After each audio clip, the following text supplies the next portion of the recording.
Rajahmundry central జైల్లో MP Mithun రెడ్డిని YCP నేతలు కలిశారు. ఛార్జ్షీట్లో పేరు లేకపోయినా అక్రమంగా అరెస్టు చేశారని విమర్శలు ఎక్కుపెట్టారు. ఛార్జ్షీట్లో మిథున్ రెడ్డి పేరు లేకపోయినా అన్యాయంగా అరెస్టు చేసి కేసులో ఇరికించారని ద్వారకానాథ్ రెడ్డి మండిపడ్డారు. మిథున్ రెడ్డిని ఏ సెక్షన్ కింద అరెస్టు చేశారో చెప్పాలని డిమాండ్ చేశారు. మిథున్ రెడ్డిని ఇబ్బంది పెట్టి పెద్దిరెడ్డి కుటుంబాన్ని వేధిస్తున్నారని అన్నారు. జైల్లో స్వేచ్ఛగా మాట్లాడేందుకు అనుమతి ఇవ్వలేదన్నారు. తామంతా మాట్లాడేటప్పుడు 4 పోలీసులు కాపలాగా ఉన్నారని చెప్పారు. మదనపల్లి ఫైళ్ల దగ్ధం కేసును ఏం చేశారో చెప్పాలని కూటమి ప్రభుత్వాన్ని ప్రశ్నించారు ద్వారకానాథ్ రెడ్డి.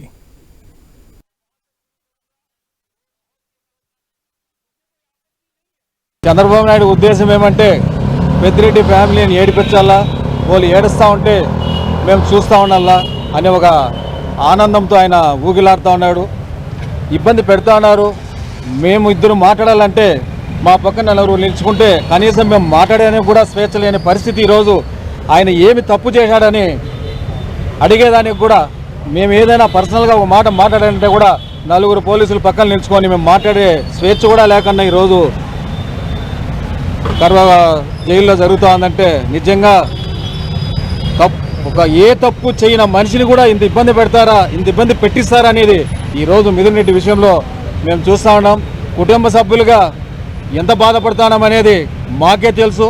ఇలాంటి శత్రువుకు కూడా ఇలాంటి పరిస్థితి రాకూడదని అనుకునే వాళ్ళం.